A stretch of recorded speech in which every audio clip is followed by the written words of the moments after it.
December 22nd, 1921. Village Island. A spit of spruce and fog off the northeastern edge of Vancouver Island. The tide rolled slow and black in the moonlight. The longhouse stood like a low, sleeping whale along the shore. Cedar smoke threaded through the night air, carrying the smell of roasting fish and the sharp, resinous tang of fresh bark. At once a scent of celebration and of something very old. Drums thudded somewhere inside, not loud so much as patient, like the heartbeat of the room itself. You see him before he sees you. Thomas Mercer, Indian agent, 33. A city boy turned official in a khaki tunic 2 sizes too small. He wears the department's brass-buttoned coat and ink-stained ledger tucked under his arm. The government has given him a pistol, an issue Colt revolver in a leather holster, and a set of instructions bound in heavy blue paper. Find the gathering, record names, seize prohibited regalia, make arrests if necessary. He has been told to hand the Potlatch a legal death by the law of the Dominion. He has a railway pass folded in his pocket and a watch with a cracked crystal. His catalogue of regulations sits heavier in his saddlebag than the small Bible a missionary once pressed into his hands. The night around the longhouse is not the caricature the law imagines. Outsiders have called this wasteful or irrational. But as Mercer walks the boardwalk, the scene complicates itself under his boots. Flickers of lamplight punch long ovals across carved poles. Masks hand like painted moons. Children dart between woven blankets, their faces painted with the same ochres as the ancient masks. An elder shifts a heavy copper, flat, burnished, more coin than metal, and someone laughs at a joke shot through the crowd. Gifts are piled in careful, almost architectural stacks, bundles of blankets, tins of flour, cedar boxes, lengths of cloth. Men and women move with a protocol Mercer does not yet understand. Names are spoken, rights are exchanged, debts and honor are balanced in speech and in gift. His orders call this ceremony a threat to civilization. The statute that forbids it sits, ink dry, on the books of Ottawa. An amendment to the Indian Act that went into force in the 1880s and would not be fully removed until 1951. In practice, enforcement has ebbed and surged. In recent months, the government's will has stiffened. Canadian officials and Indian agents have been directed to suppress potlatches, to arrest and to confiscate. In the winter of 1921, the policy is not idle rhetoric. Agents in the Royal Northwest Mounted Police have already mounted raids in the region, and a large potlatch on Village Island earlier that season resulted in dozens of arrests and the piling of robes and masks into government storerooms. The headlines call it law and order. To the people inside the longhouse, it is a beating blow that reverberates through names, dances, and the lineage itself. Mercer can feel the weight of those headlines in his pocket, but the heartbeat in the longhouse is louder. He watches a chief, tall, wrapped in a blanket stitched with cedar and raven, stand to speak. The man's voice is not a speech that can be transcribed in a ledger. It is a ledger of lineage. Every phrase a claim, every pause a transfer. Gifts are not mere objects here. They are arguments, evidence, and currency all at once. They assert status, discharge obligations, settle debts, create relationships. Mercer has studied civilization textbooks that call gift-giving waste. Tonight, he watches it accomplish an economy his books never acknowledged. The piles of blankets could feed families for a year. The giving of a copper remaps social claim in a way land titles never could. He writes nothing in his ledger because his hand has stopped obeying the script he was taught. Outside, men in dark coats, Mounties and the odd reserve constable huddle by a skiff. Sergeant Donald Angerman's name is on the intelligence worn by the Mounties. Angerman is a real constable, practical and exact, And his presence means the raid is supposed to be surgical. The agents issued lists. The department expects arrests. Photographs of confiscated masks have already been taken and catalogued by men like William May Halliday, who have been responsible for seizing and arranging those sacred objects like criminal evidence in parish halls. The bureaucratic machinery is precise and hungry. Mercer's blue-inked orders could be executed in the next hour. Inside the longhouse, a woman, middle-aged, with silver streaks braided into black hair, receives a bundle of blankets, and in return sets a carved plank into the chief's hands. There is cheering, there is sobbing. The music shifts, the drum becomes a tide, and the dancers move as if the wood of the floor itself had memory. Mercer steps closer because a man with a ledger is inclined to look, and because smoke makes him cough, and the cough tastes of fish and cedar and a history that was not taught him at grammar school. He is not a bad man. He is a man of his formation, trained to measure morals against statutes, to consult maps and margin notes. But the human ledger before him complicates his categories. He sees arrangements of labor and reciprocity that rival the towns he came from. He sees children raised with networks of obligation that hold together what the government's surveyors count as reserves. He sees the material proof of a sophisticated social bank: blankets, coppers, songs, names. He hears the voice of Franz Boas recited in a pamphlet Mercer once skimmed, an anthropologist's insistence that what looks like waste from one angle is investment and meaning from another. Boas and other critics have argued that the potlatch is not merely superstition, but a complex social institution worthy of study, not suppression.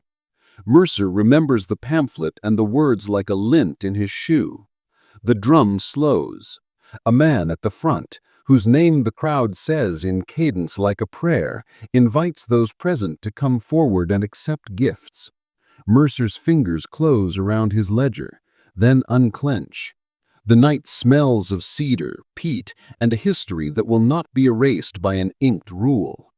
The agents outside shift their weight on their boots. The Mounties watch the shore like dogs sensing a hunt.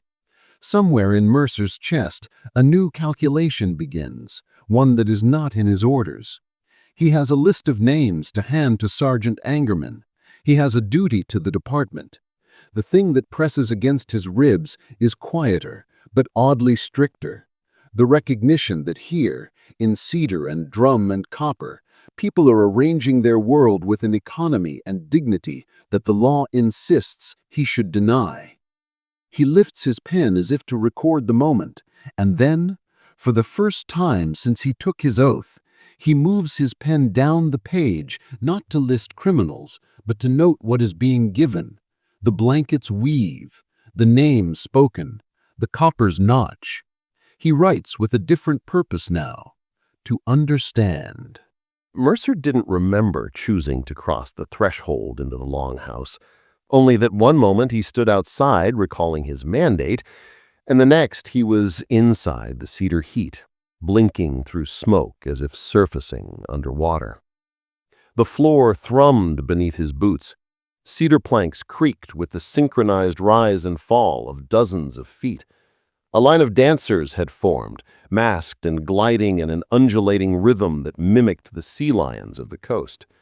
Their masks, gleaming with abalone inlay, hinged open and shut with hidden strings snapping like jaws. Children shrieked with delight. The drummer at the far end kept a beat so steady it could have been time itself. And then it happened.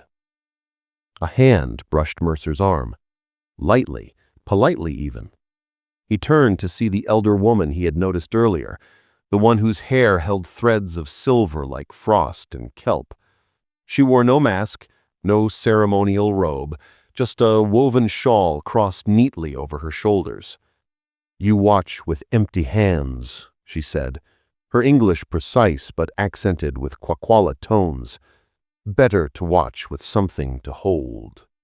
Before he could protest, before he could remember he was supposed to be here as an enforcer, not a guest, she pressed a folded blanket into his hands.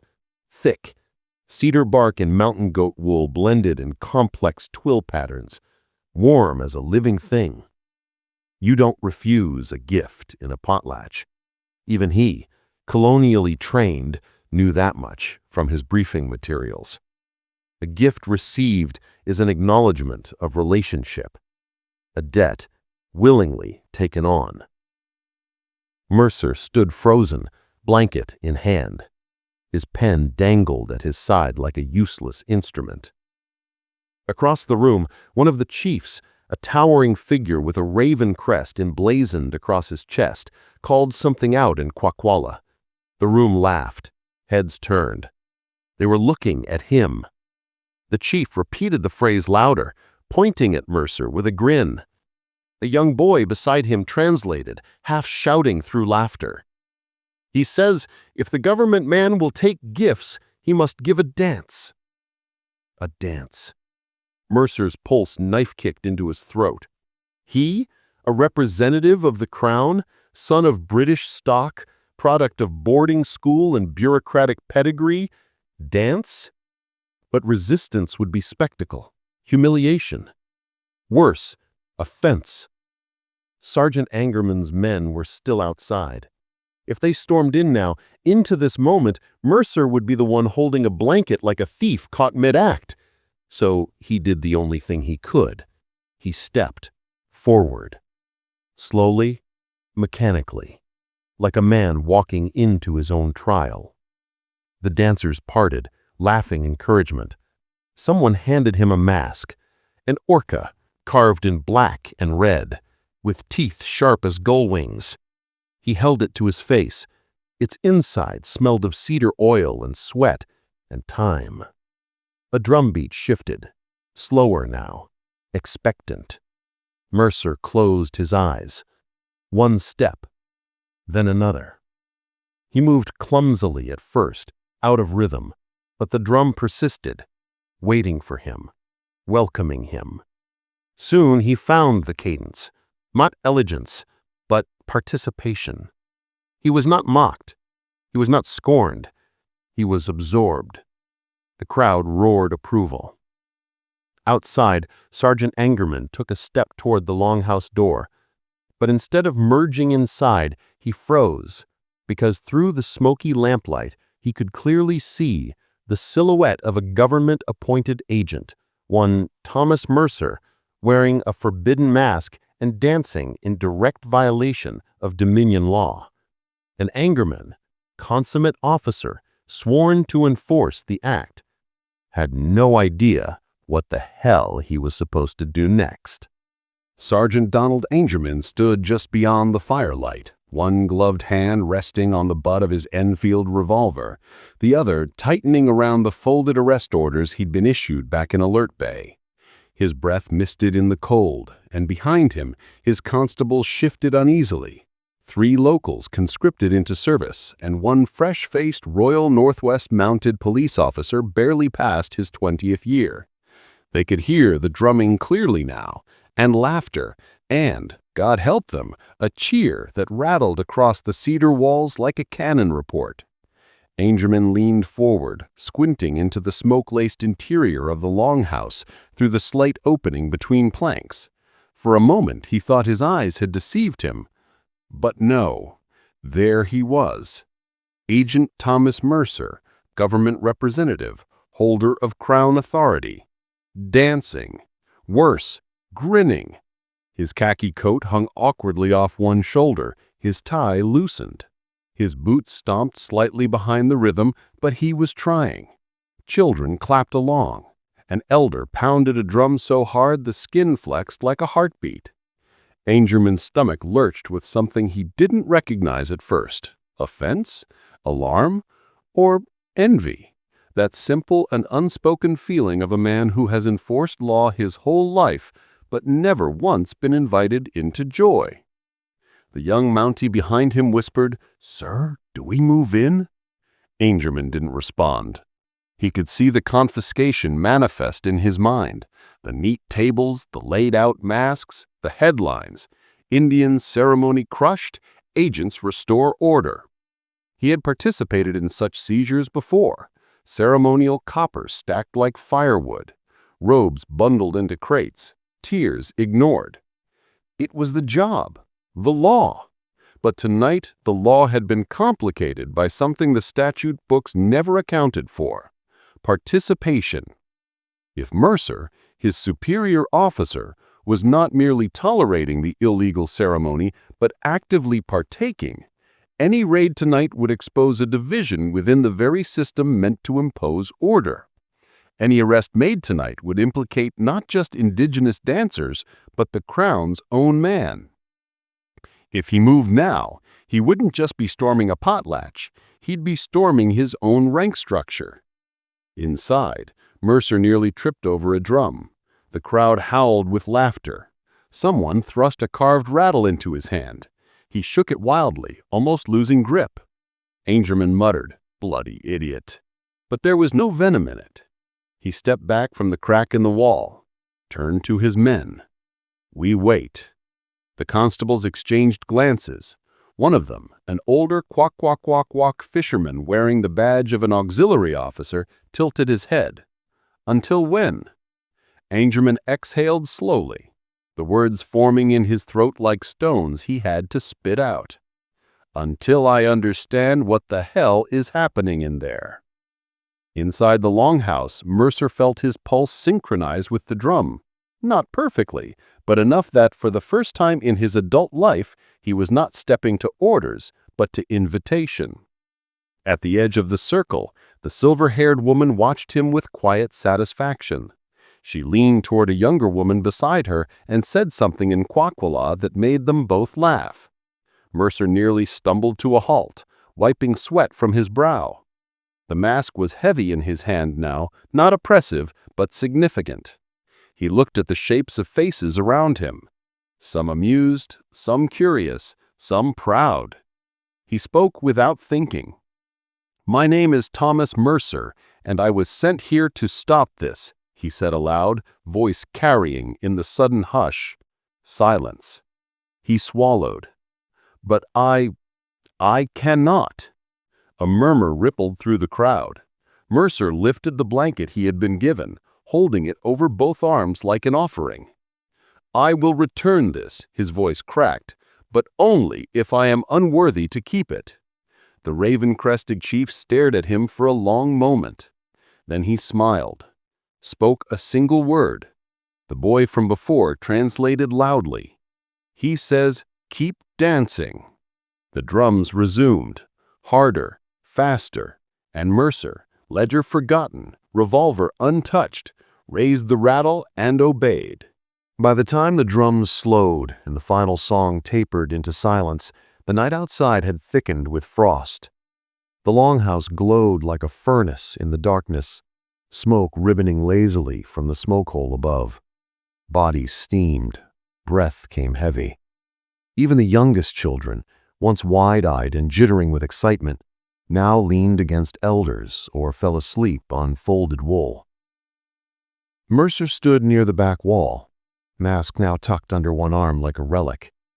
His hair clung to his forehead in damp curls. His collar was open, his coat abandoned somewhere near the drum circle. He felt strangely weightless, exhausted but lighter than he had been in years, as if something he'd carried unknowingly had been set down. The silver-haired woman approached once more. "You danced poorly," she said matter-of-factly. Mercer blinked. Then she smiled. "Which makes your effort honest." She gestured toward a low seating platform near the fire pit. Chiefs and matriarchs were gathering, settling into ranks of woven robes and carved staffs, a circle of deliberation. A council. They were inviting him to sit. He hesitated only a moment before crossing to them. When he lowered himself beside them, the warmth of the central fire crept into his bones. Silence held for a moment, as embers crackled and sparks drifted upward like wandering stars. Then the raven-crested chief spoke, not in English, but in Kwakwala. His tone was not accusatory nor deferential, simply formal, ritual. One of the younger men translated. "You came with power, with paper that could take from us." Mercer nodded, throat tight. "But instead, you accepted power we gave you." Mercer opened his mouth to reply, but the chief lifted a hand, stopping him. "Now we must know," the translator continued, "have we given to a man or to an enemy?" Dawn crept over Village Island in pale streaks of rose and silver, sliding across the dew-slick shoreline and illuminating the cedar longhouse like a ship beached in first light. Smoke still curled from the vents above, and the last of the embers glowed faintly inside. Most had drifted off to sleep, tucked in blankets or on woven mats. Only a few remained awake near the fire, murmuring low in Kwakwala. Mercer sat among them, copper plate resting across his knees. He had not slept. His mind churned with competing realities: law, duty, dignity, gift. Ottawa had trained him to see these people as subjects, to be catalogued, disciplined, assimilated. Last night, they had treated him as something far more consequential: a participant, a witness, a debtor. Eventually, he rose. Outside, the air bit cold against his damp shirt. His abandoned coat lay draped over a beam.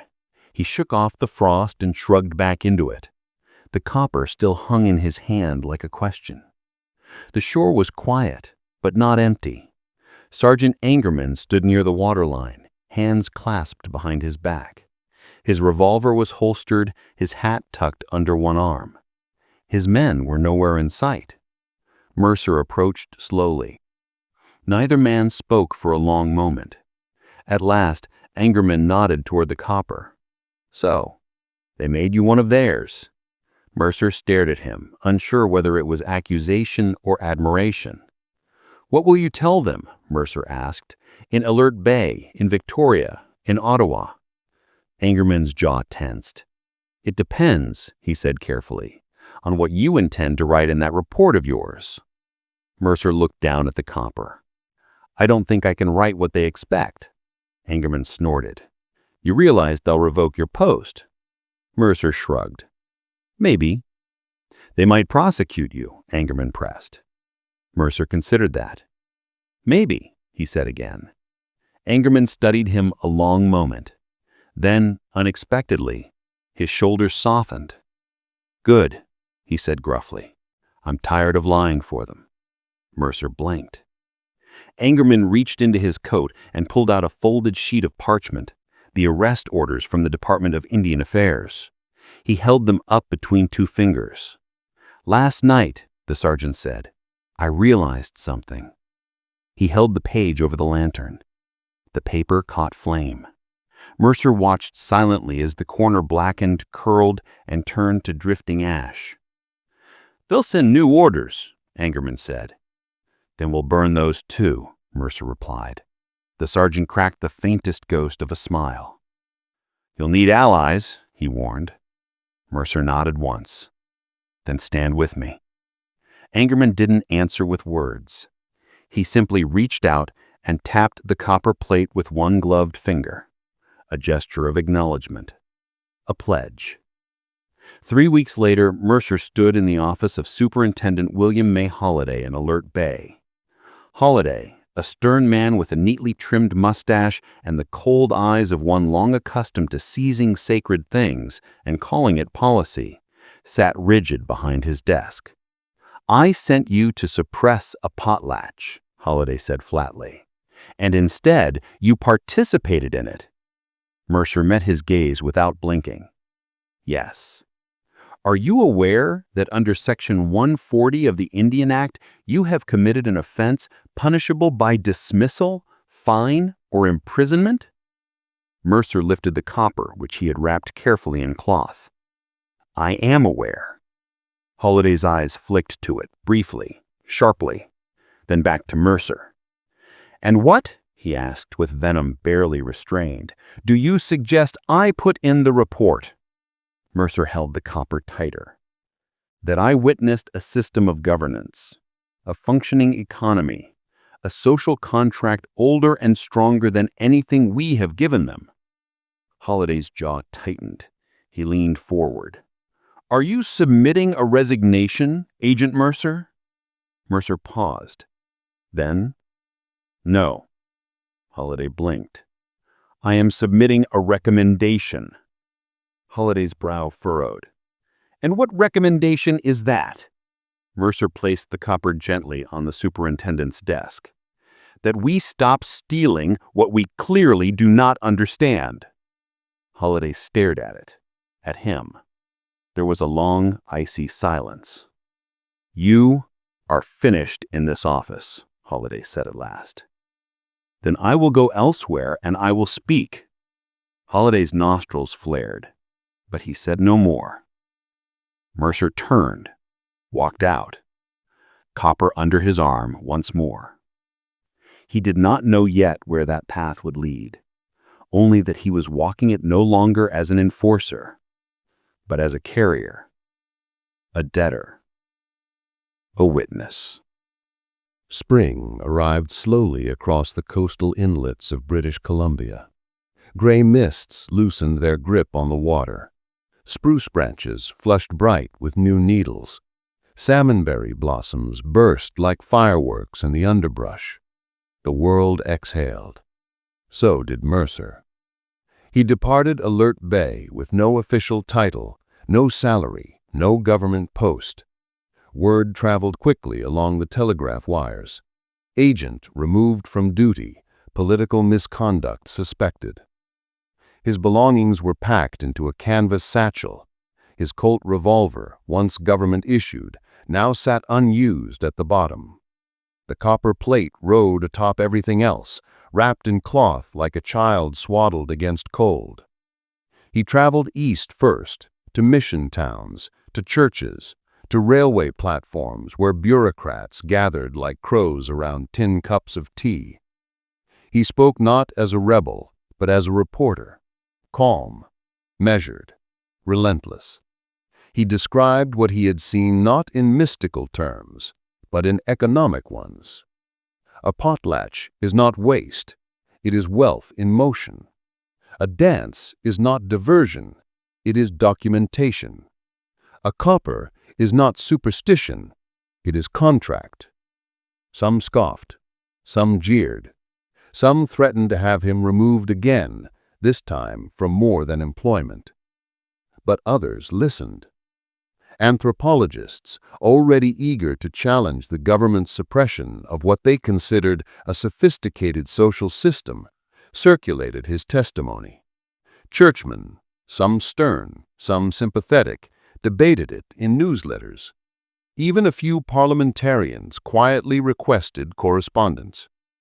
And in every town, without fail, members of the nations, Kwakwaka'wakw, Haida, Tlingit, Nuchanurf, appeared from doorways and alleys to stand silently nearby as he spoke, not to praise him, not to protect him, to witness him, to confirm he was still carrying the copper.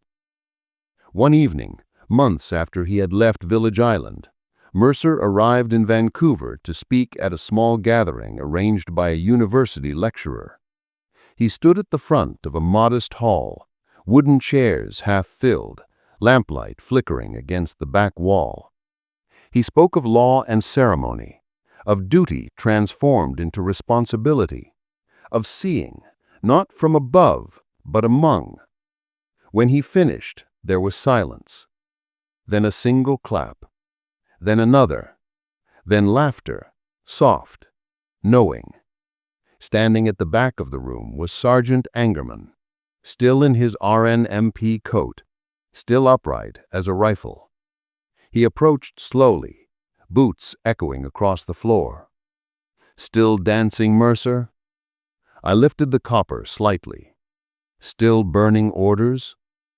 Angerman's lips twitched into a rare smile. We'll see." They shook hands, not as enforcer and subordinate, nor as officer and dissident, but as two men who had once stood on opposite sides of a threshold and stepped across in the same direction. Mercer never returned to government service, but his name traveled quietly along coastal villages, spoken in fireside stories and remembered in the cadence of drums, not as a savior, never that, but as a man who accepted a debt he could never fully repay. Potlatches remained criminalized for decades yet. Raids continued. Masks were still seized, families still fined, traditions still driven underground. But slowly, pressure built. Petitions multiplied. Anthropologists protested. Church leaders fractured in debate. And even a few parliamentarians quietly requested correspondence.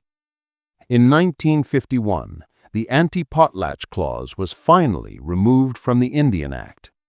Mercer was an old man by then. He returned one last time to Village Island. The longhouse stood rebuilt, fuller than before. Drums thundered like surf in his chest. The silver-haired woman was older now, her braid white as gull wings. "You still carry it?" she asked. Mercer lifted the copper from under his coat. "Yes." She nodded approvingly. "Good," she said. "Then you are not finished yet." He laughed. "I am too old to dance." She shrugged. "Then sit, and let the young dance for you." So he sat, and for the first time he did not feel like a trespasser, nor even like a guest, but like a man who had crossed a threshold, not once, but for good.